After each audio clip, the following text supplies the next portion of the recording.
Hello guys, I'm Siddharth from the Biker Company, and today I have Hold My Throttle with me, which is a plug and play electronic cruise control, and I'm going to show you how to install this on this Himalayan 450. So let's see what we get in the box.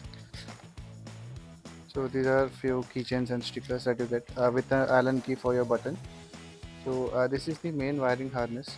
So this is the main connector which connects to the module. This connector goes to the OBD, and this is the throttle bypass connector. So this connects to your ride by wire sensor, and this connector is for your button. Next we got the button.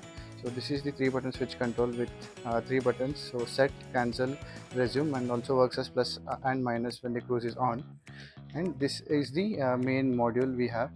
So this has a 18 pin connector over here. It also has a type C port for your future updates and all. This is fully waterproof and also has a hole here and here to put your zip ties. So now let's begin with the installation. So the first thing we are going to do is take out the seat, and here we get the toolkit from the Royal Enfield itself. So the tools which are in this are enough to install this product. So let's open this up.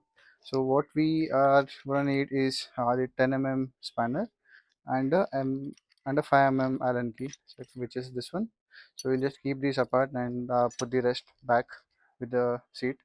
So just keep the seats here and also remove the front seat. So if you can see here, we need to take the tank out. So the first thing we are going to do is loosen these three hex bolts, which are 10 mm hex bolts. So I'm just going to start loosening these up.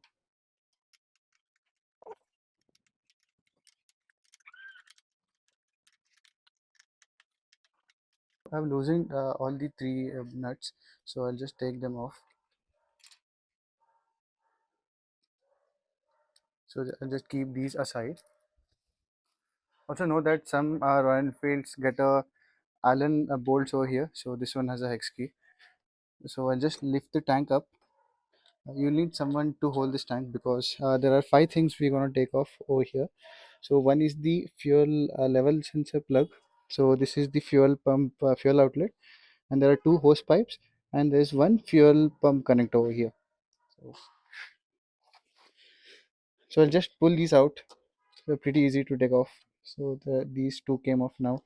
So to remove this fuel outlet pipe, there's this yellow thing you have to press. So I'll just press these and pull this out. So this comes out. So this is the fuel pump connector. So there's this small lock over here. So you have to press this lock and pull this down. So it just comes off very easily. On the other side, so you have to remove this fuel level sensor. So it also has a lock, so you just put your nail over here, unlock it, and just pull it aside. So this also comes off very easily. So next we are just gonna take out the tank. So just slide this behind, comes off, and just take it out and keep it aside. So next I'll just show you where the connections have to be made. So so this is the OBD connector. So this is the long wire which comes with the harness. So you can see here below the seat. So this red thing is the OBD connector. So it's usually locked in this rubber thingy. So just you have to take this out. So there's this lock thing, so you have to press this lock. You can hear the click sound and just pull this out. So this is a dummy casing for the protection that comes as stock. So now we'll take the connector that comes with our harness and just slide it in till you hear the lock sound. Yes, so now this is locked. So now the OBD wire is locked. So there's this other thing which is this plate. So we want to put this wire under this plate. We'll just remove this plate to put the OBD wire below this so that it doesn't get pinched below your seat. So we need these two tools, the same tools we used before. So this is the 5 mm Allen. So just loosen these bolts.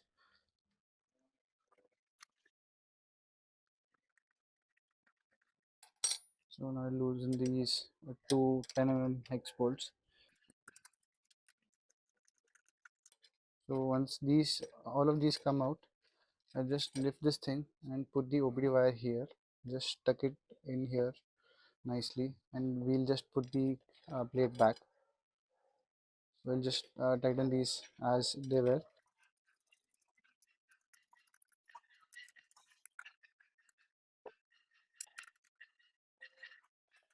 the next connection we are going to make is the throttle bypass connection. So this is the throttle in and out connection that we get in the hold my throttle harness. So we are going to connect this to the ride by wire sensor, which is the connector is located over here. So we are going to press this lock thing. So you just press this until you hear a click sound. So now you hear the click sound and just pull this out. So this comes off, and now we take the hold my throttle harness connection, and we'll slide this over here. So slide it until you hear the click sound, and this is the other end, and you connect this like this. You also hear the click sound over here.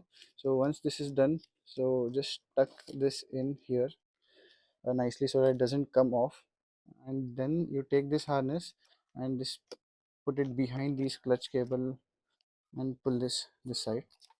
So at the end we are going to put zip ties to these connectors so that they don't come out. So we'll keep the harness ready for the module. So next we take the module. So the module connects over here. So just insert the module until you hear the click sound. So the module is locked in the harness right now. So the module sits beside the airbox over here. So it just sits here nicely. So we also have to put a zip tie for this to secure this. Now I'm gonna use a zip tie to secure this module. So we have holes here for the zip tie.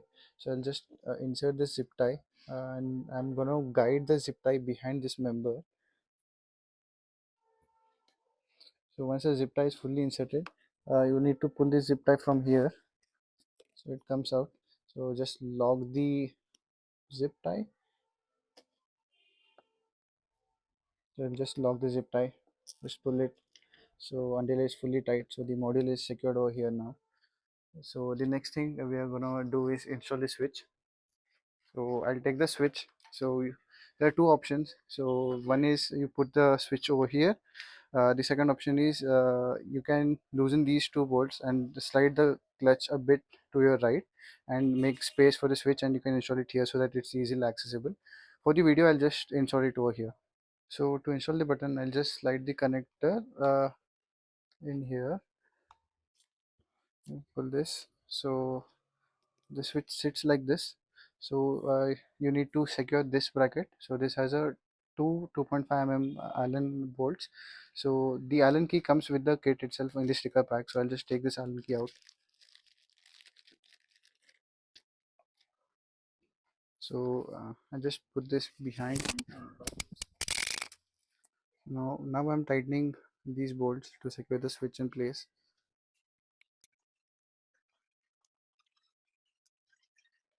Yes, so now the switch is secured. So I'll just guide the switch wire.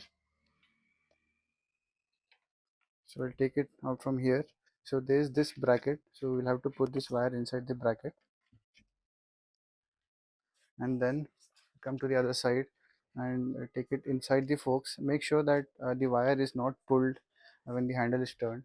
So this is the switch connector, and this is the switch the other end of the switch connector. So I just connect these both. So I'll just tuck the extra wire over here below the airbox, and just lock these wires over here.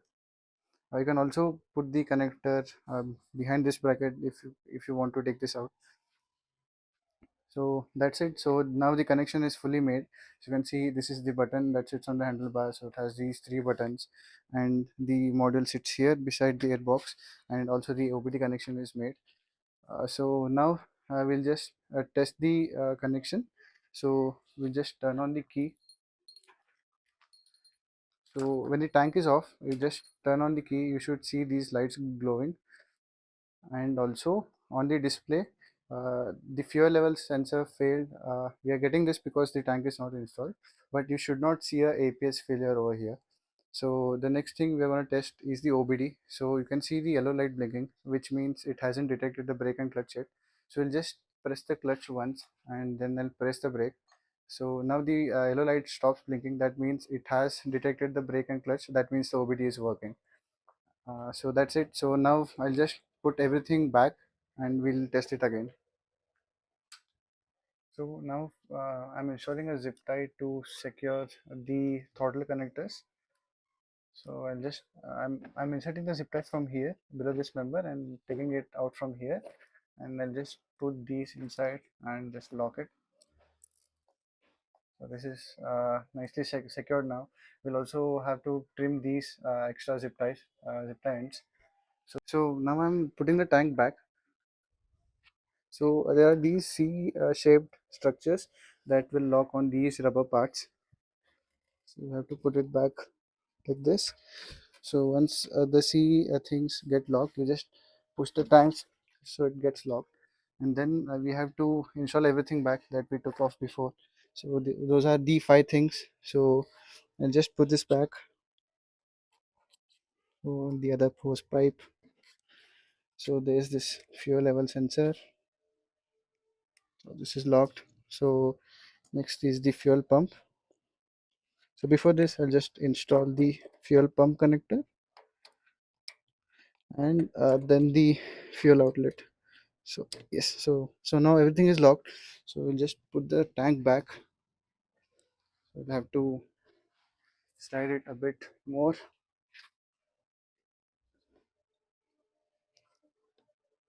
So this rubber things comes in the way sometimes, but yes. So now the tank is connected. So we'll put this bolt. So before that, we'll just test the connections and everything in the whole system. So I'll turn on the key. You can see this animation happening. So you can see that there are no errors over here. So we'll put the bike in, I think, some third gear. So it's in third gear now. Now I'll also press the brake to stop this from blinking. So now it stopped blinking. That means the brake and clutch are detected. So I'll turn on the bike. So you can see that the yellow LED is on. That means the cruise control is in idle state. Now I'll just try to engage the cruise control. So I'll reach a speed something about 30 and 2500 RPM. So now I'm above 30 and about 2500 RPM. So I'll just press the set button. So I'll leave the throttle. Now you can see that the bike is cruising